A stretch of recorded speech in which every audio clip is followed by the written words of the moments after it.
বললেন বান্দারে এক সেকেন্ড সময় আগেও হবে না পরেও হবে না, হায়াত যখন শেষ হবে আগেও না পরেও না, তোমার জিন্দেগির হায়াত শেষ, মালাকুল মউত তোমার সঙ্গে সাক্ষাৎ করবে, আগেও হবে না পরেও হবে না।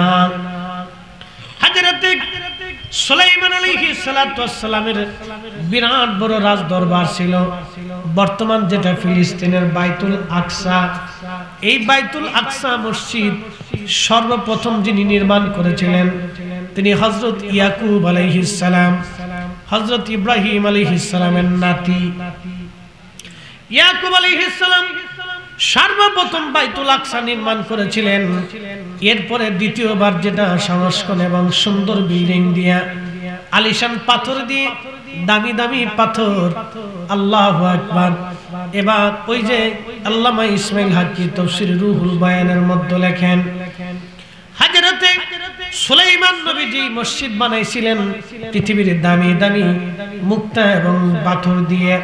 এই পাথরের আলো এতই আলো ছিল, রাতের আধারে 16 মাইল দূর থেকে ফিলিস্তিনের নারীরা পাথরের আলো থেকে সুই দিয়ে তারা কাঁথা কাপড় সেলাই করতে পারত। একবার জোরে বলা যাবে কি আল্লাহু আকবার। আজ পর্যন্ত বিজ্ঞানে যেটা সম্ভব হয় নাই সেটা সুলাইমান নবী দেখাই দিয়ে গেল। তেলের গাড়ি তেলে চলে,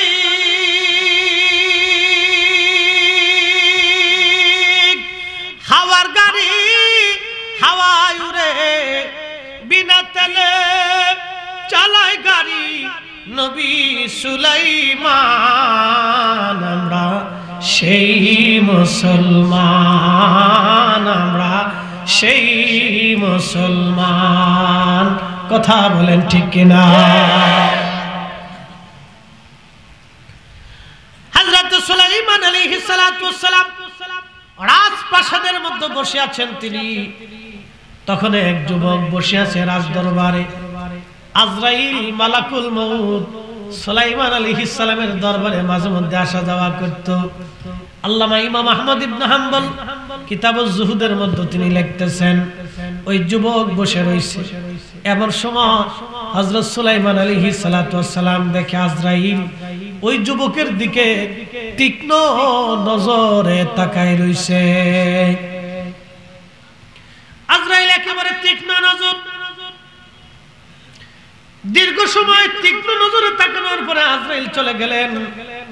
চলে যাওয়ার পরে ছেলেটা বলতেছে, হুজুর আপনি দয়া করে এই মুহূর্তেই আমাকে, আপনি এই মুহূর্তেই আমাকে আপনি নিয়ে যান সুদূর ভারতে, হিন্দুস্তানে আপনি আমারে নিয়ে যান। এই মুহূর্তে আপনি আমারে হিন্দুস্তানে নিয়ে যান, আমারে হিন্দুস্তানে নামাই দিয়ে আসেন। চিন্তা করেন, বর্তমান যেটা ক্ষেপণাস্ত্র, ইরান একটা ক্ষেপণাস্ত্র বানাইছে, যে ক্ষেপণাস্ত্রটা ঘন্টায় 2000 কিলোমিটার বেগে চলে যায়। ইসরায়েল এই জন্য ডরাইতেছে।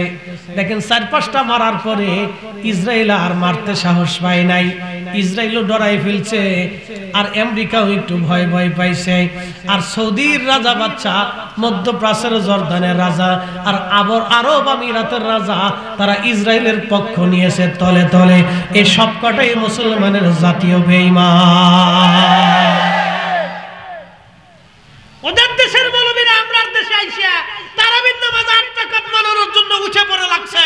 ওদের দেশের তেল বিক্রি করে আমার দেশের শায়েখরা এই নামাজের ভিতরে বুকের উপরে হাত বেঁধে নামাজ পড়ে আমার মসজিদে ভেজাল বাঁধাইছে।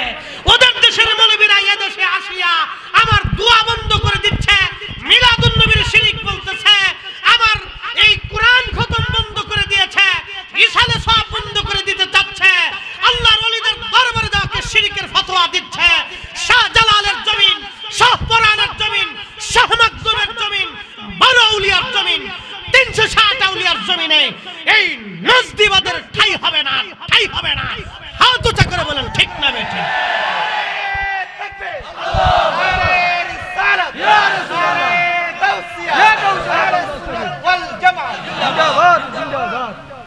আপনাদের বুঝতে কোনো অসুবিধা? ফিলিস্তিনের বাচ্চারা 75 বছর ধরে তারা ইসরায়েলের ইসরায়েলের কাছে মাথা নত করে নাই। আজও গাজার মুসলমান নির্বিচার শহীদ হয়েছে, 40,000-এর উপরে মুসলমান শহীদ হয়েছে, 80,000-এর উপরে মুসলমান আহত হয়েছে, অনেকের মা মরে গেছেন, পরিবার শেষ হয়ে গেছে, পরিবারের সদস্যরা শেষ হয়ে গেছে, ছোট্ট বাচ্চা এতিম হয়ে গেছে। তারপরও বাচ্চাকে যদি জিজ্ঞেস করা হয় কেমন আছে, বলে আলহামদুলিল্লাহ। বাচ্চা বলে হাসবুনাল্লাহু নি'মাল ওয়াকিল, নি'মাল মাওলা ওয়া নি'মান নাসির। সৌদি আরবের রাজা বাচ্চারা, আমির উমরারা যারা 30টা 32টা বউ বিয়ে করে আলিশান আরাম করে খালি নেশা করে বেড়াচ্ছে, ওদের শেখা উচিত ফিলিস্তিনের বাচ্চা থেকে ঈমান নেওয়া উচিত, ফিলিস্তিনের মা থেকে ওদের মায়েদের ঈমান নেওয়া উচিত, ফিলিস্তিনের ছোট্ট মুজাহিদ থেকে ওদেরকে জিহাদ শেখা উচিত, ফিলিস্তিনের ছোট্ট বাচ্চা থেকে ওদেরকে ঈমানি তেজভক্ত হওয়া উচিত। এর অর্থই হচ্ছে ফিলিস্তিনের একটা ছোট্ট বাচ্চার জুতার ওজনের সমান সৌদির মধ্যপ্রাচ্যের রাজা বাচ্চারা হতে পারে না। আপনারা আমাদেরকে খালি বেদাতি বেদাতি বলে চিৎকার করেন না? হ্যাঁ, এদেশে কাদেরিয়া, চিশতিয়া, নকশবন্দিয়া, সোহরাওয়ার্দা, নিজামি, ওসমানিয়া, ওয়াইসি এই সমস্ত তরিকা যদি না আসতো, পীর মাশায়েখ না আসলে দেশে ইসলামের অস্তিত্বই খুঁজে পাওয়া যেত না, কালেমার আযানের অস্তিত্ব খুঁজে পাওয়া যেত না। আপনি জান, এখনো ভারতে বহু মুসলমান নির্যাতিত হয়, বহু পৃথিবীর বহু স্থানে মুসলিমরা নির্যাতিত হয়, চীনের মুসলিমরা নির্যাতিত হয়, কাশ্মীরি মুসলিম নির্যাতিত হয়, রাশিয়া মুসলিম নির্যাতিত হয়, আমেরিকা মুসলিম নির্যাতিত হয়, ইউরোপে বহু দেশ আছে আযান পর্যন্ত দিতে দেয় না, নাগরিক ব্যক্তি অধিকার পর্যন্ত হরণ করে নিয়েছে। আপনি এখনো যান, বহু জায়গায় আযান পর্যন্ত হয় না। আমার দেশে নির্দ্বিধায় আমরা আযান দেই, এটা মুসলিম হয়েছে আউলিয়া কিরামের বদৌলতে। অতএব আউলিয়া কিরামের দেওয়া শিক্ষা দীক্ষায় এদেশে চলবে। কথা বলেন ঠিক না? শাইখে ইসরায়েলি আমার দেশে এসে তারাবির নামাজ কমানোর জন্য। মাঝে মধ্যে আমরা একটা গল্প বলি, এক বেটা প্যান্ট কিনছে তো 2 ইঞ্চি লম্বা, তো স্ত্রীকে ডাক দিয়ে বলেন, বিবি সাহেব এই প্যান্ট তো 2 ইঞ্চি লম্বা হয়ে গেছে, তো তুমি একটু কাইটে কমাই রাখো, কালকে অফিসে যেতে। তো বেচারা চিন্তা করলো, বিবি সাহেবকে বলছে মনে নাও থাকতে পারে, ওনার কাজের ব্যস্ততা, নাতিনত করে এসে বড় মেয়েকে ডাক দেখে, মা তুমি 2 ইঞ্চি কেটে রেখো। চিন্তা করলো মনে নাও থাকতে পারে, 2 ইঞ্চি লম্বা হয়ে গেছে, বিরাট বিপদ। মেজো মেয়েকে বলছে, মা তুমি 2 ইঞ্চি কেটে কমা রেখো। সেজো মেয়েকে বলছে, মা তুই 2 ইঞ্চি কাটিস। সবাই বলছিলাম মনে নাও থাকতে পারে, তুমি কিন্তু 2 ইঞ্চি কেটে রেখো। রাত ভরে সবাই 2 ইঞ্চি করে কাটছে। সকালবেলা বেটা ফুল প্যান্ট পরবা যায়, হাফ প্যান্ট হয়ে গেছে। তো নজদিবাদ ইসলামটারে কাটতে কাটতে ওরা হাফ প্যান্ট বানানোর বুদ্ধি করছে, আমরা এটা হতে দিতে পারি না। আপনাকে বুঝে যেতে হবে মাতার বাড়িবাসী, আমার দেশের কেন যুবতীরা আজকে ফুল প্যান্ট পরে? কি কথা কন না কেন? দুদিন আগে দেখলাম সিলেটের মসজিদের ভিতরে ফুটবল খেলতেছে, জুতা দিয়ে বাইরে গিয়া এদেশ থেকে ইহুদিবাদের এই বীজকে উঠাই দিতে হবে। কথা কন না কেন? হাত উঁচা করে বলেন, এই না হাত উঁচা করে বলেন, জোরে বলে। আল্লাহর ঘরের মসজিদে যারা ফুটবল খেলে, টেলিভিশন দেখতে চাই, লামাযহাবির দল, জুতা দিয়ে বাইরে ওদেরকে মসজিদ থেকে এলাকা ছাড়া করা উচিত। কথা বলেন ঠিক কি? মুসলমান কি করবে? কল্পনা করতে পারবেন কত দূর পর্যন্ত অগ্রসর হয়েছে? আর আমরা যখন এই কথাগুলি উচ্চ বাচ্চা বলি, তখন ওরা বলে মাজার পূজারি, পীর পূজারি, বেদাতি, মাজার পূজারি, পীর পূজারি, বেদাতি, মাজার পূজারি, পীর পূজারি, বেদাতি। পাইছে 3টে শব্দ।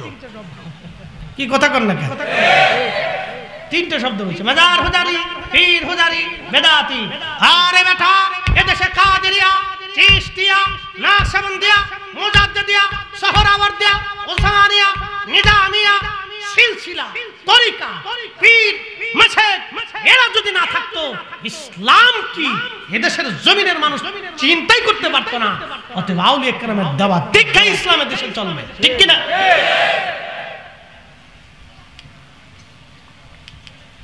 আফসোস আজকে উম্মতের জন্য বড় কঠিন পরিস্থিতির সম্মুখীন আমরা। আমাদেরকে একবার উহুদ পাহাড়ের মতো শক্ত থাকতে হবে। কষ্ট হচ্ছে আপনাদের? কিছু সময় বসা যাবে তো ইনশাআল্লাহ? একসাথে বলি তো, আল্লাহু আকবার। সুন্নি মুসলমান জাগো, সুন্নি মুসলমান বলেন, সুন্নি মুসলমান সুন্নি মুসলমান। ময়দানেতে প্রমাণ হবে, ময়দানেতে প্রমাণ হবে আসেনি ঈমান। সুন্নি মুসলমান জাগো, সুন্নি মুসলমান, সুন্নি মুসলমান জাগো, সুন্নি মুসলমান। আমরা হলাম নবীর সেনা, ভয় করি না বুলেট বোমা। ঠিক কিনা? হাত উঁচু করে বলেন ঠিক কিনা?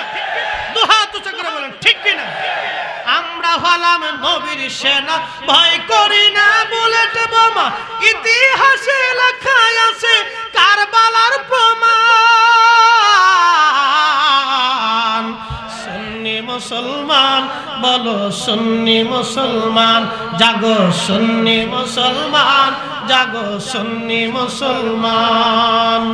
সালাতুন ইয়া রাসূলুল্লাহ আলাইকুম, সালামুন ইয়া হাবিবাল্লাহ আলাইকুম, সালাতুন ইয়া রাসূলুল্লাহ আলাইকুম, সালামুন ইয়া হাবিবাল্লাহ আলাইকুম। খুবই মনোযোগ দিয়ে শুনিয়া যান বাবাজি।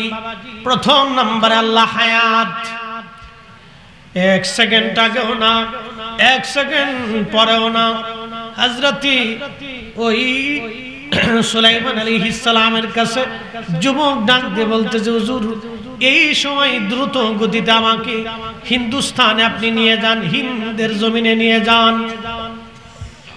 খুদারি পয়গম্বর সুলাইমান আলাইহিস সালাম বাতাসকে বললেন, বাতাস দ্রুত গতিতে তাকে হিন্দুস্তানে নিয়ে যাও। তাহলে চিন্তা করেন, ইরান ক্ষেপণাস্ত্র বানাইলো ঘন্টায় 2000 কিলোমিটার বেগে।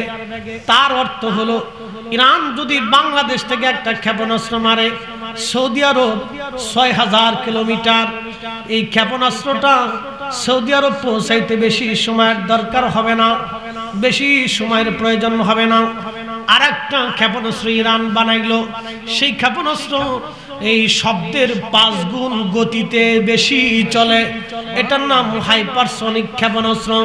শব্দের থেকে 5 গুণ বেশি গতিতে এই ক্ষেপণাস্ত্রটা চলে। এই জন্য ইসরায়েল ভয় পাচ্ছে যে ইরান থেকে বসে বসে মারবে আর আমার ঘরের মধ্যে আইসা পড়বে, আমার কিছুই করার থাকবে না। এই জন্য ওরা যুদ্ধ বাধায় নাই, ভয়ে চুপসে গেছে। মুসলমান যদি একত্রিত হতো তাহলে আজকে এই মুসলমানের করুণ পরিণত হতো না। আমরা কেন নজদিবাদের বিরুদ্ধে কথা বলি জানেননি? সৌদি আরব, ইয়ামান, Oman, Qatar, Dubai, Lebanon, Libya, Jordan, Syria, ফিলিস্তিন, এই মিশর, ইরান, ইরাক, এই পুরা অঞ্চলটা ছিল একটা মুসলিম দেশ। এই আব্দুল ওহাব নজদি, এই মরুর ডাকাত, এই সৌদ বাদশা সৌদ রেনিয়া, এই আপনার উসমানীয় সাম্রাজ্যের বিরুদ্ধে তারা যুদ্ধ করে এই আরব দেশগুলি তারা দখল করে নিয়া, এই ব্রিটিশরা এই আরব দেশদেরকে ছোট্ট ছোট্ট দেশে পরিণত করিয়া আজকে আরব আমিরাতরে গোলাম বানাইছে, জর্দানরে গোলাম বানাইছে, সৌদির বাচ্চারে গোলাম বানাইছে, কাতারের বাচ্চারে গোলাম বানাইছে, ওমানের বাচ্চারে গোলাম বানাইছে, ইয়ামানের বাচ্চারে গোলাম বানাইছে, ওই মিশরের বাচ্চাদেরকে তারা গোলাম বানায় রাখছে, ইরাকের বাচ্চাদেরকে গোলাম বানাইছে। সমস্ত পৃথিবীর মুসলমান আরবরা যদি এক জাতিতে থাকতো তাহলে আজকে তামাম পৃথিবী আরবদের পায়ে সালাম করত। কথা কর না কেন, ঠিক কি না? কিন্তু ওরা কি করছে? আব্দুল ওহাব নজদি আর এই বাদশা সৌদের ডাকাতি দিয়ে পুরো আরবদের খণ্ড বিখণ্ড করছে। এই জন্য আমরা নজদিবাদের বিরুদ্ধে কথা বলি। ওরা মুসলমানদের এমন এক ক্ষতি করছে যেটা অপূরণীয়, অকল্পনীয় ক্ষতি, যেই ক্ষতির কারণে আজকে ফিলিস্তিনের মুসলমান ৭৫ বছর ধরে মার খাচ্ছে, অথচ আরব কিচ্ছু করতে পারে।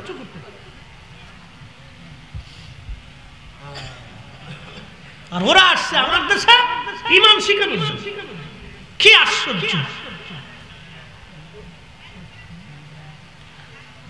হযরত সুলাইমান নবী বাতাসকে হুকুম করলেন, বাতাস এই মুহূর্তে তাকে হিন্দুস্তানে নিয়ে যাও। বাতাস হিন্দুস্তানে নিয়ে গেল। কিছুক্ষণ পরে আজরাইল আলাইহিস সালাম সুলাইমান আলাইহিস সালামের রাজ দরবারে গেলেন। যাওয়ার পরে হযরতে সুলাইমান আলাইহিস সালাম জিজ্ঞেস করলেন, আজরাইল, বিষয়টা তো বুঝলাম না, আপনি ওই যুবকের দিকে তীক্ষ্ণ নজরে কি জন্য তাকাইছিলেন? হযরত আজরাইল আলাইহিস সালাম বলেন, হুজুর, আমি ওই যুবকটার দিকে আশ্চর্য হয়ে তাকাইলাম এই জন্য, কিছু সময় পরে এই যুবকটা হিন্দুস্তানে তার মৃত্যু লেখা, সে হিন্দুস্তানে আমি তার জান কবজ করব, কিন্তু তখনও ফিলিস্তিনে হাজার হাজার মাইল দূরে আপনার রাজপ্রাসাদে যুবক বসে রয়েছে। আমার কাছে বড় আশ্চর্য লাগতে লাগলো, কি করে আমি এই যুবকের হিন্দুস্তানে জান কবজ করব, অথচ এখনো আপনার রাজ দরবারে বসে রয়েছে। আল্লাহর কুদরতের দিকে তাকাইয়া আমি আজরাইল চিন্তায় আশ্চর্য হয়ে যুবকের দিকে তীক্ষ্ণ নজরে তাকাইছিলাম। আল্লাহর নবী বললেন, রূহটা যখন মায়ের পেটের ভিতরে আমাদের বডির ভিতরে আল্লাহ ঢুকায় দেন, তখন প্রথম নাম্বার হায়াত আল্লাহ বলে দে, জিব্রাইল, আমি আল্লাহর পক্ষ থেকে নির্ধারিত করে দাও কোথায় সে মারা যাবে। ওমা তাদরি নাফসুম বিআইয়ি আরদিন তামুত, কোন জায়গা, কোন স্থানে, কোন অবস্থায়, কোন সময় সে মারা যাবে, তুমি জিব্রাইল এটা লিখিয়ে দাও। আজরাইল ডেকে বলল, হুজুর, আপনি বাতাসে হুকুম দিলেন তাকে সৌদি আরব থেকে ফিলিস্তিন থেকে হিন্দুস্তানে পাঠাইতে, সেই হিন্দুস্তানে বাতাস যখন তারে নামাইল, আমি ওইখানে তার জান কবজ করে আল্লাহর দরবারে জান পৌঁছাই দিই, আমি আপনার দরবারে আবার চলে আসছি। চিৎকার মেরে জোরে বলেন আল্লাহু আকবার। জিন্দেগি তোর যাইরে ফাঁকি দিয়া রে সোনার আদম, জিন্দেগি তোর যায় ফাঁকি দিয়া। ও আদম রে, কামিনের ওই কোলেতে কাল ঘুমেতে রইলি তুই, সারা নিশি কাটাইলি তুই ঘুমাইয়া ঘুমাইয়া রে সোনার আদম, জিন্দেগি তোর যায় ফাঁকি দিয়া। আল্লাহুম্মা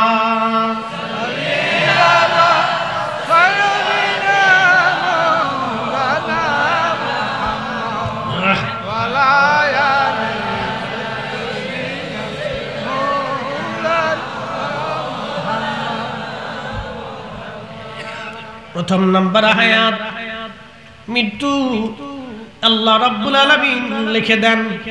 দুই নাম্বার রিজিক, কি পরিমাণে আপনার রিজিক হবে, কি পরিমাণে অর্থ হবে, কি পরিমাণে আপনি খাবেন।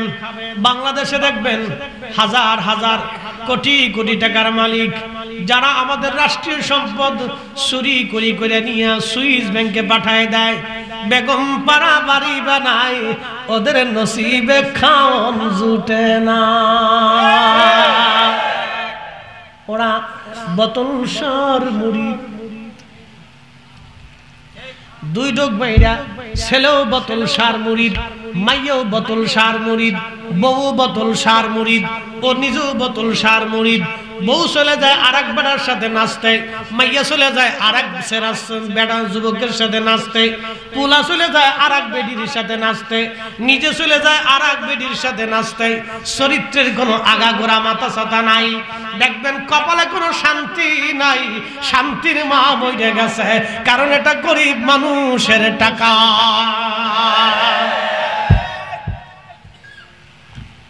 শান্তির মাসে বোতল খাই আছে, বাপে ফুলারে কয় বিয়াই ভালো আছে, স্বামী এই বউরে কেমন আছো, সব বোতল সব বোতল। কয়দিন আগে গুলশানে দেখি বেডিরা চুলসিরাচিরি করতেছে, বোতল খেয়েছে, লাল পানি খেয়ে আর হুশ নাই। নারী জাতির যুবতী লাল পানি খাচ্ছে। এরকম সন্তান বেঁচে থাকার চাইতে, এইরকম সন্তান পালার চাইতে 2-4টা কুত্তা পালা ভালো। শিল, কুত্তা, গরু, ছাগল, হাঁস, মুরগি, ভেড়া, বকরি এগুলো খাওয়াই যাবেন, পেলে যাবেন, জাতির উপকার হবে। 2-4টা কুত্তা পাললে অন্তত এলাকা পাহারা দিতে পারবে।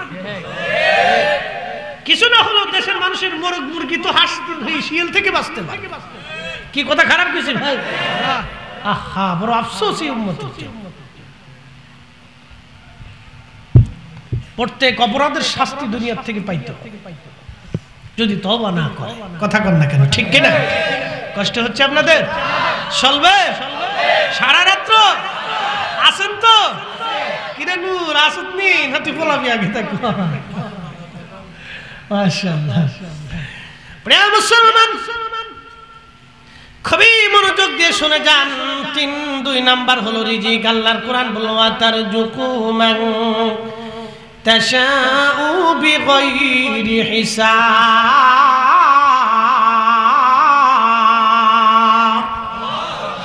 আমি যাকে খুশি তাকে অগণিত রিজিকের মালিক আমি আল্লাহ বানাই দিই। এজন্য আমাদের উচিত আমাদের রিজিক থেকে আল্লাহর পথে দান করা, গরিব মানুষকে দেওয়া, আশেপাশে আত্মীয় স্বজনের খোঁজ খবর নেওয়া। আমাদের অনেকেই আছে আত্মীয় স্বজনের সাথে সম্পর্ক নাই। আল্লাহর নবী বলেন উম্মত যে আমার উম্মতের মধ্যে আত্মীয় স্বজনের সাথে সম্পর্ক রাখে না, সে আমার উম্মতের দলভুক্ত না। আমার আল্লাহ তার সাথে সম্পর্ক নষ্ট করে। আর সে আল্লাহর মালিকের সাথে তার সম্পর্ক থাকবে না। এই জন্য আত্মীয়তার সাথে সম্পর্ক রাখতে হবে, আত্মীয় স্বজনের সঙ্গে সুন্দর আচরণ করতে হবে, খোঁজ খবর নিতে হবে। এক মহিলা আমার নবীজি জানিয়ে যাচ্ছে। রাসূল বললেন এই মহিলা জাহান্নামী। সাহাবীরা বলেন ইয়া রাসূলুল্লাহ, সে তো নামাজ কালাম পড়তো, আমরা দেখেছি তার নামাজি ছিল। নবী বলেন নামাজি হলে হবে কি? এই মহিলা ছিল ঝগড়াইটিয়া, প্রতিবেশীর সাথে খালি ভেজাল বাঁধাইতো, অশান্তি বিশৃঙ্খলা করত।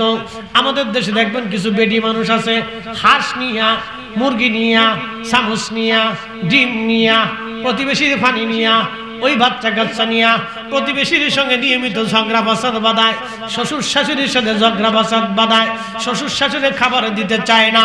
এই মহিলারা নামাজও যদি পড়ে, আল্লাহর নবী বললেন তার জন্য জান্নাত নসিব হবে না। এই নারী জাহান্নামী। কারণ এই নারী ঝগড়াইটা এইরকম বেডি আমার দেশে মনে হয়, আপনাদের দেশে নাই। আমার ফরিদপুরে বিরাট।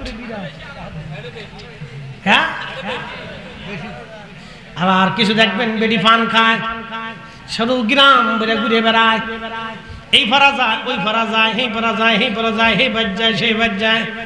আব্দুল করিম নতুন বিয়ে করে আনছে, ওই মেয়েটা তো নতুন আসছে, 1 মাস 2 মাস 6 মাস তো তার মেসিং হইতে সময় লাগে। আপনি বিয়ে করে আইনি তারে কাজে দিতে পারেন না, আপনি মেয়েটাকে বিয়ে করে আইনি তারে দুনিয়ার কাজ দিয়ে দিতে পারেন না।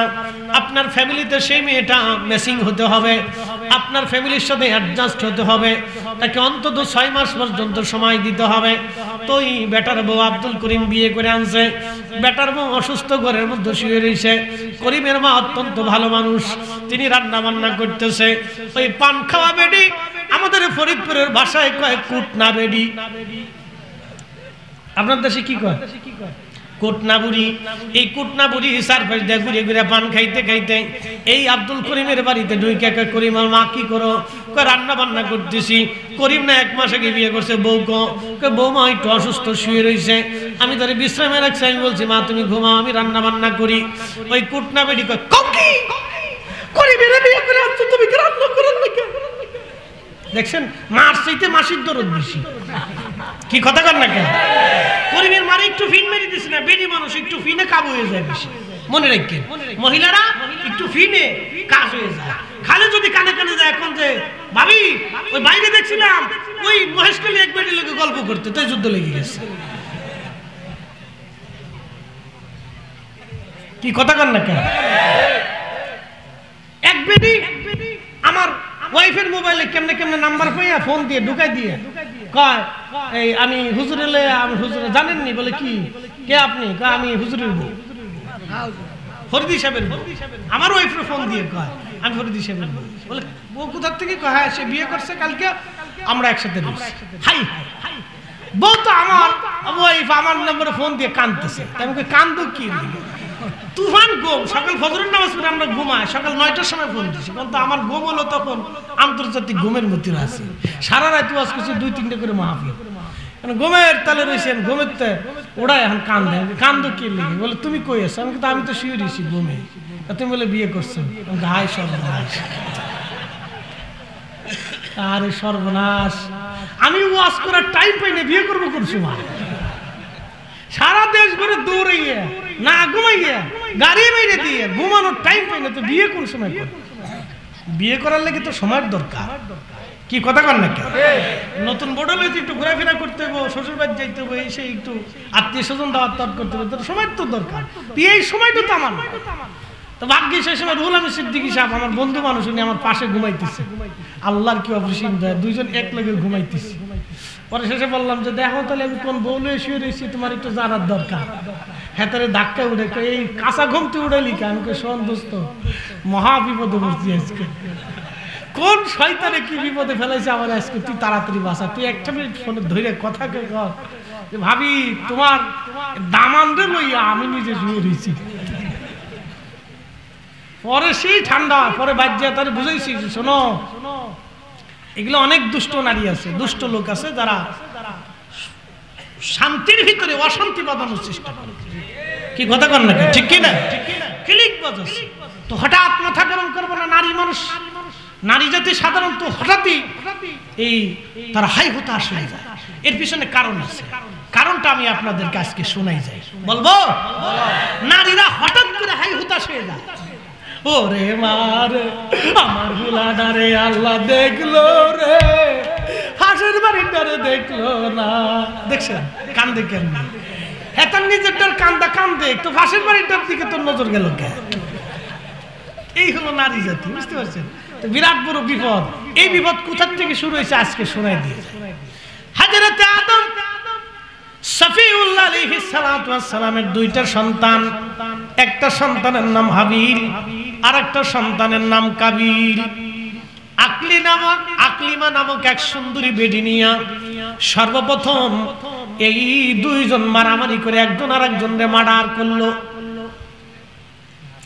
একজন আরেকজনকে মার্ডার করে ফেললো হত্যা করলো তখন এই সংবাদটা নিয়ে শয়তান দ্রুত গতিতে আম্মা জান হাওয়া আলাইহিস সালামের কাছে যা বললেন শুনছেন হাওয়া আপনার ছেলেরা আকলিমারে নিয়ে খুনাখুনি করে একজন আরেকজনকে মেরে ফেলছে তখন আদম সফিউল্লাহ এবং আম্মা জান হাওয়া একসাথে বসা ছিলেন যখন এই সংবাদ দিলেন তখন হযরত হাওয়া হাই হুতাশ হয়ে কান্না শুরু করে হায় হায় হায় হায় হায় হায় আল্লাহ হইল কি আমার এক পোলা আর এক পোলারে মেয়ে ফেললো হায় হায় আর আদম আলাইহিস সালাম তখন ছিলেন স্থির তখন আদম ডাক দিয়ে বলেন হাওয়া রে তুমি এই যে শুনে হাই হুতাশ করলা তোমার এই যত নারী জাতি দুনিয়াতে আসবে তোমার সন্তান নারী জাতি সবাই এইরকম অল্পতেই হাই হুতাশ করবে এই জন্য বেডিরা শুধু কানে কানে যায় যদি কান ভাবি শুনছেন বড় বাইরে দেখছি মহেশ খালি এক বেডির লাগে গল্প করতে তলি দেখবেন যুদ্ধ শুরু হয়ে গেছে বিরাট যুদ্ধ আমি বিপদে পড়ে টের পাইছি যে বিপদ কারে কয় পরে জানেননি পরে একবার জমি কিনতে যাইয়া শেষে আমার ওয়াইফ বলল যে আমার জমি অর্ধেক ভাগ দিতে হবে এই গেটের পরে দিতে হবে কে না কোনো গ্যারান্টি নেই কোন বেটি একবার কয়ে ফেলেছে আবার কোন বেটি কয় আল্লাহ জানে আমি বললাম সর্বনাশ মাথার ভিতর কি ভোগ ঢুকাই দিছি কি বিপদ ঢুকাই দিছি চিন্তা করতে পারছি কতদূর পর্যন্ত গেছে পরে এটি দিয়ে ঠান্ডা করছি যা তাও ঠান্ডা থাকো অশান্তি তো বুঝছে না ওয়াশ করতে দিবে না আমারে হ্যাঁ ওয়াশ করতে দিবে না রাস্তাঘাটে চলতে দিবে না খালি কোনো কোনো ফোন দেখবে কোন জায়গা হয়ে রয়েছে আর একদিন পড়ছিল আর এক বিপদটা কই এসছে তখন নতুন নতুন বিয়ে করছে বুঝতে পারছেন যারা নতুন নতুন বিয়ে করছেন বা করেছেন তারা জানেন নতুন নতুন একটু খুব মহব্বতের ধাক্কা বেশি থাকে আর কি তো যশোর থেকে মাহফিল করে আসতেছি, তখন গাড়ি ঘোড়া ছিল, তো লোকাল বাসে উঠছি। যশোর থেকে মাগুরা পর্যন্ত লোকাল বাস আসে, সকালবেলা ডাইরেক্ট পাইতেছি। তো বাসের মধ্যে বসি, 4 বেডি উঠছে কিস্তির বেডি। কিস্তির বেডি শুনছেন আপনারা? যারা কিস্তি উড়ায়, ওটা এই যে কি এনজিও আছে না, তো এরা তো মহিলাদের সাথে কাজ করে, তো মহিলাদের সাথে ঝগড়া করা লাগে, আবার হাসি তামাশা করা লাগে, গান গাওয়া লাগে, কত কায়দা বায়দা করে। তো 4 বেডি উঠে গল্প শুরু করছে, পুরো গল্প গাড়ির ভিতরে তুফান উঠে ফেলেছে। কোন বেডি কি করে, কোন বেডি লোকে ঝগড়া করে সব উঠাইছে। তা আমি বাসের এক কোনায় জানলার পাশে ব্যাগটা কোলের পিঠ দিয়ে চুপচাপ বসে দিয়েছি। ফজরের নামাজ পড়ে বেরিয়েছি, একটু জিম জিম জিম জিম, কিন্তু বেডিকার গল্পের জ্বালা মাথা নষ্ট হয়ে গেছে। কারণ আপনারা দেখবেন এই 500 পুরুষ এক জায়গায় থাকলে কোনো শব্দ নাই, 4 বেডি এক জায়গায় হইলে কেউ কেউ কেউ কেউ কেউ কেউ কেউ কেউ কেউ কেউ কেউ কেউ চলতে থাকে। আমি নাম দিছি আনলিমিটেড রেডিও ব্যাটারি ছাড়া, বিবিসি সংবাদ। তো আসতেছে ঠিক এমন সময় আমার ওয়াইফ আমার মোবাইলে ফোন দিছে। তো ফোন দিয়ে সকালবেলা জানবে কোথায় আছো, কি অবস্থায় আছো। তাহলে আমি চিন্তা করি, আল্লাহ, ফোন যদি রিসিভ করি তাহলে বেডি মানুষ কেউ কেউ কেউ কেউ কবে যে খুজুর মানুষের কোন বেডিকার ভিতরে বয়ে দিচ্ছে, বিপদ না? আবার যদি ফোন রিসিভ না করি তাও চিন্তায় থাকবে যে ফোন রিসিভ করে নাকি, কোন ঘটনা ঘটলো, কি জ্বালা জ্বালা, নতুন বউ, বিপদ। পরে শেষ পর্যন্ত কয়েকবার কাইটি দিছি, কাইটি দেওয়ার পরে আবার ধরছি, ধরার পরে খালি কেবল কইছি হ্যালো হ্যালো কর সাথে ওই প্রান্ত থেকে বলতেছে কি ব্যাপার, কোন বেডিকার ভিতরে তুমি বয়ে দিচ্ছ? আলো না, বেডি না, বাসের ভিতরে বয়ে দিচ্ছি, কিস্তির বেডিরে উঠে চিল্লে পাল্লা করতেছে। না, কিস্তির বেডি কি এইভাবে চিল্লে নাকি, তুমি কোন বেডিকার পানি ভরা দিতেছো তাই কর। কি বিপদ, এইটা ছুটাইতে আমার 1 মাস পর্যন্ত সময় গেছে, বুঝতে পারছেন? এই যে হাই হতাশ, এটা ওনাদের সৃষ্টিগত ভাবে হয়ে আসছে, আমাদেরকে এগুলি ট্যাকেল দিতে হবে। আল্লাহ আমাদের বুঝার তৌফিক দিয়ে সকলে বলেন আমিন। আদম শফিউল্লাহ তিনি ওই সময় স্ট্রং ছিলেন বিধায় পুরুষ জাতিরা কোনো সংবাদ শোনার পরে দেখবেন হাই হতাশ হয় না, তার আগে বিষয়টাকে নিরীক্ষণ করে, পর্যবেক্ষণ করে, এটা সৃষ্টিগত ভাবে আল্লাহ তৌফিক দিন। ও মুসলমান, তসলিমা নাসরিন বলল, বেটারা দাঁড়ায় মুতে, বেডিরাও দাঁড়ায় মুতবো, এটা হয়নি আপনারা পান। হ্যাঁ, বেটারা দাঁড়ায় পেশাব করলে মহিলারা কি দাঁড়ায় পেশাব করতে পারে? এটা কি আল্লাহ ওইভাবে বানাইছে তাদেরকে? সৃষ্টিগত ভাবেই তারা আলাদা, সৃষ্টিগত ভাবেই আলাদা। অতএব তারা সালাতের পদ্ধতিও আলাদা। পুরুষের সালাতের পদ্ধতি আলাদা, নারীদের সালাতের পদ্ধতি আংশিক আলাদা। কিন্তু যারা আজকে লামাযহাব, তারা বলতেছে পুরুষরা যেমন নামাজ পড়বে বেডিরাও এমনি নামাজ পড়বে, পুরুষরাও জামাতে আসবে বেডিরাও জামাতে আসবে। তার মানে এমনি বেডি করে ফুল প্যান্ট হাফ প্যান্ট ছড়াইতে পারতেছি না, এরপরে জামাতে আসলে স্বাস্থ্য ভাই খালাতো ভাই কুক দিবে, কুক কি কথা কন না কা? যুবক পোলাপান মসজিদের বারান্দা ছাড়বে না, কইছে না পাশেই তো আসতেছে, এই জন্য হযরত ওমর রাদিয়াল্লাহু আনহু বললেন, কোন নারী জাতি মসজিদে আসতে পারবে না, কারণ ফিতনার জমানা, সব নারীরা ঘরে নামাজ পড়ো। আল্লাহর নবী বলছেন, নারীরা ঘরে নামাজ পড়লে পুরুষের চাইতে দ্বিগুণ সওয়াব। একসাথে বলা যাবে সুবহানাল্লাহ, সুবহানাল্লাহ।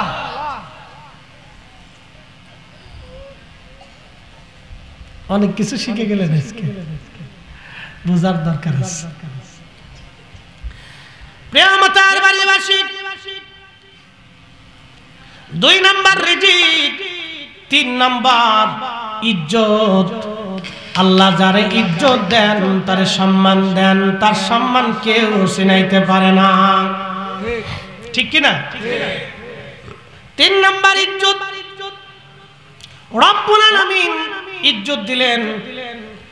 আল্লাহ বলেন, তুইজ্জু মান তাশাউ ওয়া তুযিল্লু মান তাশাউ। আমি যাকে খুশি তাকে ইজ্জতওয়ালা বানাই, যার কাছ থেকে খুশি আমি মালিক ইজ্জত ছিনাই নেই। বৃষ্টি পড়তেছে, এই গরমে কুয়াশা পড়ে, লা হাওলা ওয়ালা কুওয়াতা ইল্লা বিল্লাহিল আলিয়্যিল আযীম। এটা আমাদের পাপের ফসল, তাছাড়া কি বলবো? এটা আমাদের গুনাহের ফসল, তাছাড়া বলার আর কিছু না। এত গরম, এইভাবে কুয়াশা পড়ার তো কোনো অর্থ আসে না। বৃষ্টি পড়ার দরকার। আজকে বৃষ্টির জন্য আমরা এখানে দোয়া করব, দোয়া করে যাবেন না ইনশাআল্লাহ? সবাই নিয়ে আজকে একটু দোয়া করবো, যদি আল্লাহ দয়া করে আমাদেরকে যদি বৃষ্টি দিয়ে আল্লাহ ঠান্ডা বানায়। আবহাওয়াকে আল্লাহ নরম করে দেন। যে প্রচন্ড গরম, এগুলো বিতৃষ্ণা গরম। বসবেন ইনশাল্লাহ, অল্প সময়, কথা শেষ পর্যায়ে চলে আসছি। 4টে জিনিস আল্লাহ বাধ্যতামূলক করে দেয়, এগুলিতে কখন হাত দিবেন না। 1 নম্বর হায়াত, 2 নম্বরে রিজিক, 3 নম্বরে ইজ্জত, 4র্থ নম্বর আমল। শুনে যান বান্দা কি আমল করবে, এত ওয়াহাবি হইব না সুন্নি হইব, খারিজি, রাফিজি, শিয়া, মুতাজিলা, জবারিয়া, বাতিল ফিরকা না আহলে সুন্নাত ওয়াল জামাত, এগুলি আল্লাহ পছন্দ যারে করেন। শুনেন, সবাই কিন্তু শাহজালাল ইয়ামানি মুজাররিদি হয় নাই। বাংলাদেশে লক্ষ লক্ষ শাহজালাল আছে, তো ইয়ামানি মুজাররিদি আল্লাহর ওলি কয়জন? একজন না? ও বন্ধু, বদর শাহলিয়া দেশে বদর বহু আছে, বদর নামে বহু আছে, কিন্তু সবাই কিন্তু বদর শাহলিয়া হতে পারে নাই। ও নবীর উম্মত, হযরতে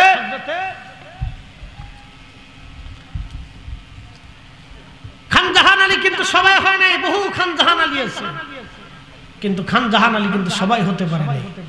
হযরত জিবরাইলকে আল্লাহ বলেন, জিবরাইল 4র্থ নাম্বার তুমি লিখে দাও, সে কি আমল করবে, কি হবে সেটা তুমি লিখিয়া দাও। নবী বলেন, ও আমার উম্মতেরা, তোমরা দেখবা সারা জীবন একজন ভালো আমল করেছে, কিন্তু শেষ সময়ে সে একেবারে এই পচা গান্দা বেঈমান হয়ে কবরে চলে যায়।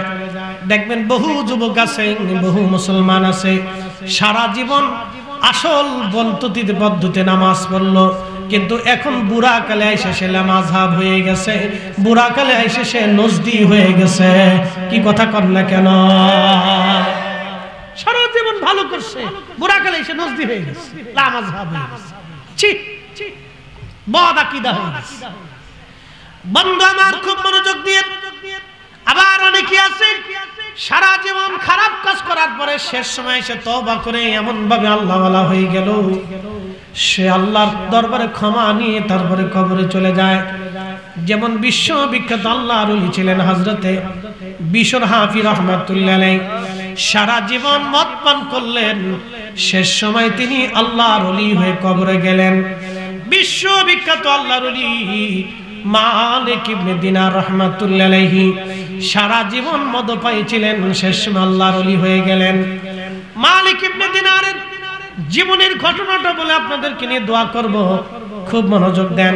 মালিক ইবনে দিনার রাহমাতুল্লাহ আলাইহি বললেন, আমি মদ পাইছিলাম, আমি ট্যাক্স আদায় করতাম, সরকারি ট্যাক্স, এনবিআর এর সদস্য ছিলাম, আমি ট্যাক্স আদায় করতাম, অনেক পয়সা সম্পদের মালিক ছিলাম, বহু টাকা আমি বেতন পাইতাম, রাষ্ট্রীয় কোষাগার থেকে পাইতাম, আমি নিজেও সম্পদশালী ছিলাম। আমার একটা ছোট্ট মেয়ে ছিল, কন্যা সন্তান, আমার সাথে সবসময় কাটাইতো, আমার খুব সে ভালোবাসতো, আমাকে ছাড়া সে থাকতে পারতো না। আমিও মেয়েটার প্রতি আসক্ত হয়ে গেলাম, ভালোবাসায় আমিও একেবারে পাগল পারা হয়ে গেলাম। আমি ছোট্ট মেয়েটাকে না দেখলে আমার ভালো লাগতো না। আমি একদিন বরাতের রাত্রিবেলা মদ পান করি, খুব মনোযোগ দেন মাতারা বাড়ির মুসলমান, বরাতের রাত্রিবেলা মালিক ইবনে দিনার মদ পান করতেছে, তাহলে কি পরিমাণে সে নিকৃষ্ট মানুষ ছিল। বরাতের রাত্রি মদ পান করতেছে, বরাতের রাত্রিবেলা মদ পান করে মালিক ইবনে দিনার বলেন, আমি যখন মদ খাই তখন এই ছোট্ট পেয়ালা ভরে ভরে মদ খাচ্ছিলাম, আর আমার ছোট্ট মেয়েটা হেঁটে হেঁটে এসে আমার মদের বোতলগুলি ফেলে ফেলে দিচ্ছিল, কচি হাত দিয়ে আমার ছোট্ট বাচ্চাটা মদের গ্লাসগুলি ফেলে ফেলে দিচ্ছিল। আমার এইগুলি দেখে দেখে ভালো লাগতেছিল। ছোট্ট বাচ্চা দেখবেন দৌড়ে আসে, বাবার হাত ধরে, পা ধরে, চাম ধরে, চুল ধরে, দাড়ি ধরে, টেনে টেনে ধরে, চুল মাথা ধরে, কামড় দিতে চায়, বাবা মুখের মধ্যে মুখ লাগায়, এই বাবার ঘাড়ের মধ্যে চড়ে, বুকের মধ্যে চড়ে। এইগুলি দেখলে বাবার অন্তরে শান্তি লাগে, মায়ের অন্তরে শান্তি লাগে। মালিক ইবনে দিনার বললেন, পরের বছর আমি লাইলাতুল বরাতের রাত্রিবেলা মদ পান করতেছিলাম, কিন্তু মদ পান করা অবস্থায় আমি ডুকরায় ডুকরায় কেঁদে দিলাম। গত বছরও মদ পানের সময় আমার মেয়েটা ছিল, আজকে রাত্রিবেলা মদ পান করি, কিন্তু আমার মেয়েটা আর আমার কাছে নাই।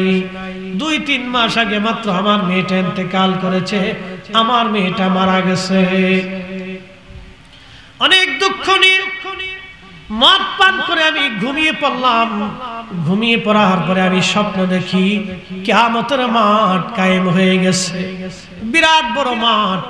এই বিরাট মাঠ কায়েম হয়ে যাওয়ার পরে শুধু লেলিহান শিখা, কান্নার আওয়াজ, চিৎকার আতকার, কঠিন বিভীষিকা, বিরাট বড় প্রান্তরে পাশ ওপাশ দেখা যায় না। জায়গায় জায়গায় আগুন জ্বলতেছিল, জাহান্নামের গর্জন কতই না কঠিন। আমি লক্ষ্য করলাম একটা বিরাট বড় অজগর সাপ আমার দিকে তেরে তেরে আসতেছে, আমার দিকে দৌড়ায় দৌড়ে আসতেছে আমারে কামড় দেওয়ার জন্য। মালিক ইবনে দিনার বলেন, ওই সাপ আমি দেখিয়া দ্রুত গতিতে আমি দৌড়ায়া পালাইতে লাগলাম, দ্রুত গতিতে আমি পালাইতে লাগলাম। আমি দৌড়াই কিন্তু সাপ আমার পিছে পিছে দৌড়ায়। আমি মালিক ইবনে দিনার দৌড়াই কিন্তু সাপ আমার পিছে পিছে দৌড়াইতে লাগলো। বহুদূর হাসরের মাঠের এক কোনায় দেখলাম এক বৃদ্ধ লোক বসে আছে, সুন্দর পোশাক তার গায়ে, শরীর থেকে সুগন্ধ আসতেছে। আমি বৃদ্ধের কাছে দৌড়ায় যা বললাম, বৃদ্ধ রে, তুমি সাপ থেকে আমারে বাঁচাও, এই সাপ আমাকে কামড়াবে। বৃদ্ধ ডেকে বলল, আল্লাহর বান্দা, এই সাপ থেকে বাঁচানোর শক্তি আমার হাতের মধ্যে নাই, তুমি অন্য কোথাও যাও, এত বড় শক্তিশালী সাপ ঠেকানোর মতো আমার শক্তি নাই, আমি খুবই হীন, খুবই দুর্বল আমি। মালিক ইবনে দিনার বলেন, দুনিয়ার মানুষ আমি দ্রুত গতিতে দৌড়াইতে লাগলাম, আরো সাপ আমার পিছে পিছে দৌড়ায় আমাকে ধরার জন্য। আমি দেখলাম মনোরম বিরাট বড় একটা প্রাসাদ দেখা যায়। ওই প্রাসাদের সুন্দর সুন্দর কামরা, জমরত, ইয়াকুত, সোনা রূপা দিয়ে বানানো খুবই দামি বিল্ডিং। এই বিল্ডিং এর ভিতরে হাজার হাজার লক্ষ লক্ষ ছোট ছোট বাচ্চারা খেলাধুলা করে। ওই বিল্ডিং এর পাহাড়ে একজন ফেরেশতা, দরজার দিকে আমি দৌড়ে যাচ্ছি আশ্রয় নেওয়ার জন্য। তখন ওই ফেরেশতা ডাক দিয়ে বলল, একজন আল্লাহর বান্দা বিপদগ্রস্ত হয়ে আমাদের বিল্ডিং এর দিকে, প্রাসাদের দিকে দৌড়ায় আসতেছে। ও বাচ্চারা, তোমরা বের হয়ে আসো, এই লোকের কারণে কোনো আমানত হয়তো এই প্রাসাদের মধ্যে আছে, এই ব্যক্তির কোনো আমানত এই প্রাসাদের মধ্যে আছে, বিদায় এই লোকটা এই প্রাসাদের দিকে আল্লাহ তারে ধেয়ে নিয়ে আসতেছে। তোমরা বের হয়ে সাপ থেকে এই বাচ্চার, এই লোকটাকে বাঁচাও। তখন দরজা খুলে দেয়া হলো, আমি দৌড়াইয়া বিল্ডিং এর মধ্যে ঢুকলাম। ঢুকার পরে দেখি হাজার হাজার বাচ্চারা আমার দিকে দৌড়ায় আসে। আমি তাকায় দেখলাম আমার ছোট্ট মেয়েটা, যেই মেয়েটা মারা গিয়েছিল, ওই মেয়েটাও আমার সামনে এসে দাঁড়ায় গেছে। চিৎকার মেরে ধরে বলেন, আল্লাহু আকবার। তুমি রহমান, তুমি মেহেরবান, বলেন তুমি রহমান, তুমি মেহেরবান। অন্ধ গাহে না শুধু তোমারি গুণগান, অন্ধ গাহে না শুধু তোমারি গুণগান, বুঝেও বুঝে না তবু শান। তুমি রহমান, তুমি মেহেরবান, তুমি রহমান, তুমি মেহেরবান। সালাতুন ইয়া রাসূলুল্লাহ,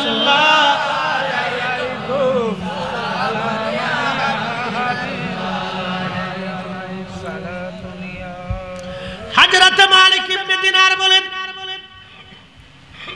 আমার মেয়েটা ওই সাপটাকে দেখে ধরতে গেল, দ্রুত গতিতে সাপ পালিয়ে চলে গেল। আমি বসে গেলাম প্রাসাদের মধ্যে, আমার মেয়েটা আমার কোলের মধ্যে বসিয়া আমার দাড়ি ধরে ধরে টানতেছিল আর বলতেছিল, আব্বু এখনো কি তোমার সময় হয় নাই পাপ কাজ থেকে ফিরিয়া, অন্যায় থেকে ফিরিয়া তুমি ন্যায়ের পথে আসবা? এখনো কি তোমার সময় হয় নাই তুমি নেশা থেকে ফিরে আসবা? যুবকেরা, নেশা, জুয়া, নিকৃষ্ট নির্দিষ্ট কাজ থেকে যদি আপনি না ফিরেন, আপনার কপাল বিরাট বড় মন্দ। এই দুনিয়া অল্প সময়ের জন্য, সামান্য সময়ের জন্য আমরা দুনিয়াতে আসছি। এই দুনিয়া কিছুই না। এই দুনিয়া থেকে আমরা সবাই কবরে চলে যাব। মাতার বাড়ি গোরস্থান আছে না নাই? বাবাজি কত বছর আগের গোরস্থান? বয়স কত? গোরস্থানের বয়স কত হবে? এই গোরস্থানের বয়স কত? 200। আপনি হয়েই তো দেখতেছেন না, আপনি তো হয়ে, আপনারা তো হয়েই দেখতেছেন। তাহলে আপনার বয়স কত? 70। তাহলে 200 বছরের আরো উপরে। হ্যাঁ, আল্লাহ 400, 400-500 বছর আগের গোরস্থান।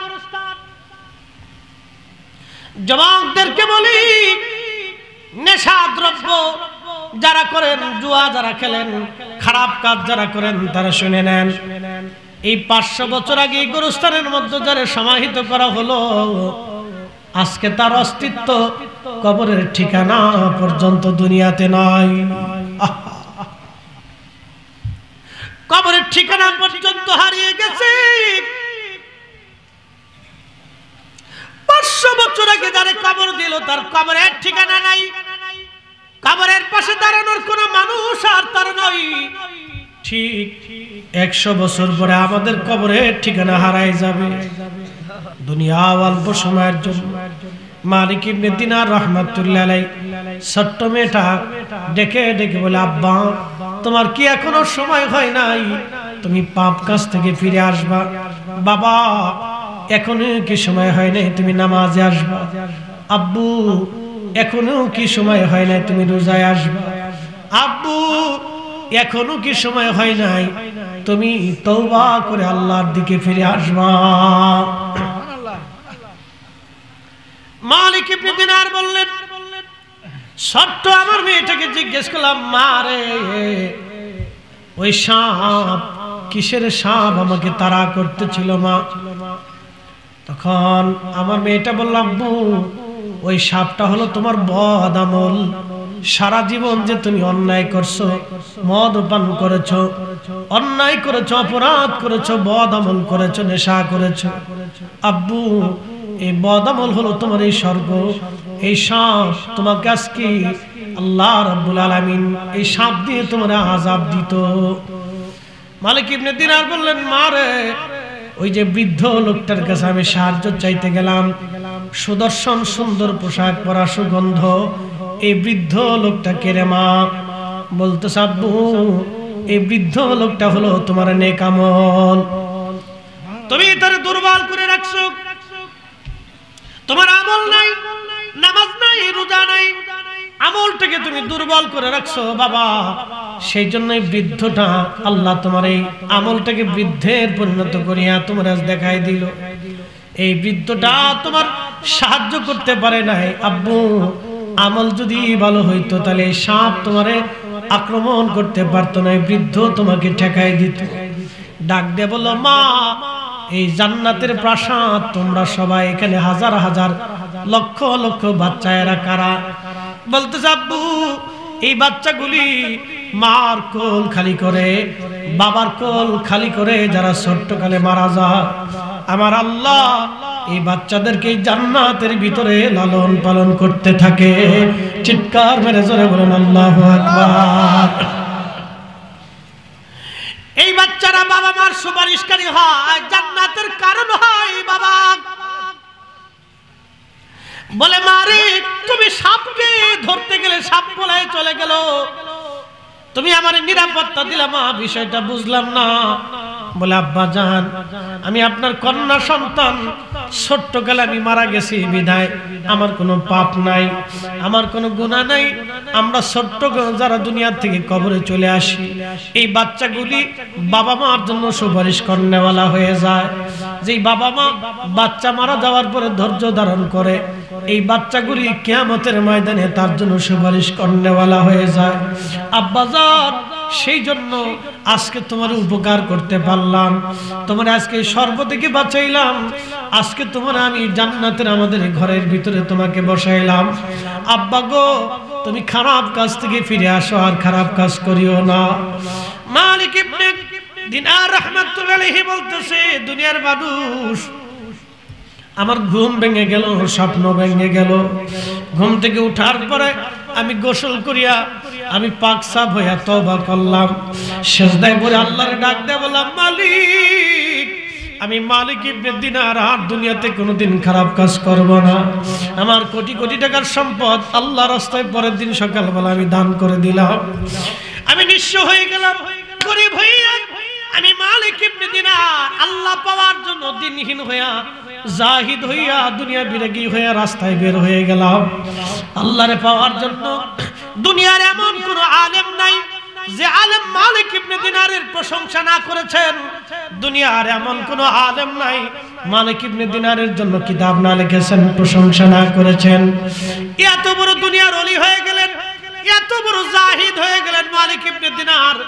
নদীর ভিতর দিয়ে যাচ্ছিলেন, নৌকার ভিতরে তিনি নৌকায় মাঝি ডাক দিয়ে বলে, মালিক তুমি ভাড়া দাও। মালিক ইবনে দিনার বলেন, মাঝি রে, আমি দিনহীন মুসাফির, আমার হাতে কোনো পয়সা করি নাই, তোমার কিছুই দিতে পারবো না রে মাঝি, আমারে আজকের জন্য মাফ করে দাও।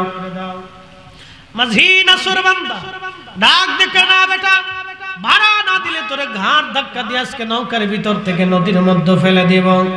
মালিক ইবনে দিনার রাহমাতুল্লাহি আলাইহি সহ্য করতে পারেন নাই, নদীর মধ্যে হাত বাড়াই দিলেন। আমার আল্লাহ ডাক দিলেন, মাছের আরে তাড়াতাড়ি যাও, প্রত্যেক মাসে মুখে করে একটা করে স্বর্ণ মুদ্রা নিয়ে যাবা। আমার বন্ধু, আমার ওলি মালিক ইবনে দিনার হাত বাড়াইছে, আমার বন্ধু অপমান হবে। আমি আল্লাহ ওয়াদা করছি, আমার বন্ধুর ইজ্জতের জামিনদার আমি আল্লাহর হাতে। লা খাউফুন, তাদের কোনো ভয় নাই, ওয়ালা হুম ইয়াহজানুন, তাদের কোনো চিন্তা নাই। আমি আল্লাহ ওয়াদা করছি, মাসের আরে প্রত্যেকে মুখে করে একটা করে স্বর্ণ মুদ্রা নিয়ে যাবি, যা। প্রত্যেক মাসে করে একটা করে স্বর্ণ মুদ্রা নিয়ে আসছে। নৌকার চারপাশে হাজার হাজার মাছ স্বর্ণ মুদ্রাগুলি মুখে নিয়ে পানির উপরে ভাসে। মালিক ইবনে দিনার ডাক ডাকে, মাঝি রে, তোর যত পয়সা লাগে নিয়ে যাও, আমার আল্লাহ নৌকার ভাড়া পাঠাই দিছে। না চিৎকার মেরে বলেন আল্লাহু আকবার। তাহলে আমরা ওলিদের পক্ষে আসি না নাই? হাত উঁচা করে বলেন, আসি না নাই? আল্লাহ কবুল করুন, সকলে বলেন আমিন।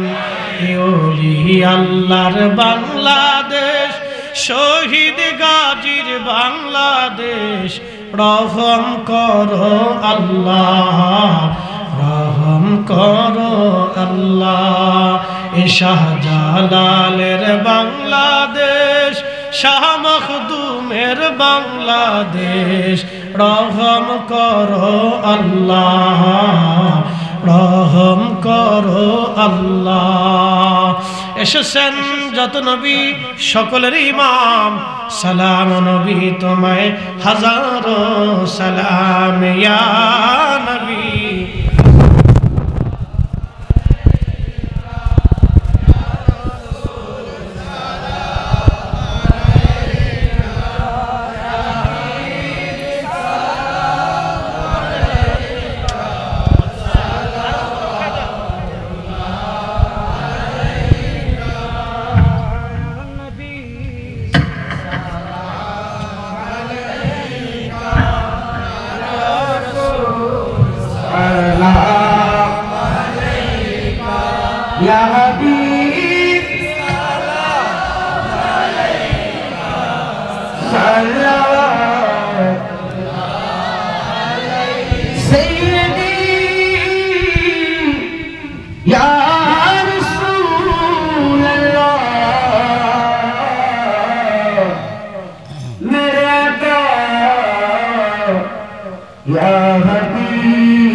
কাছে মুদের বাঁচাবা তুমি যে রহমতের বান্দা ইয়া নবী সালাম আলাইকা ইয়া রাসূল সালাম আলাইকা ইয়া হাবিব সালাম আলাইকা সালাওয়াতুল্লাহ আলাইকা সাইয়্যিদি ইয়া রাসূলুল্লাহ মেরে আকা ইয়া হাবিব আল্লাহ আশিকে মৌলা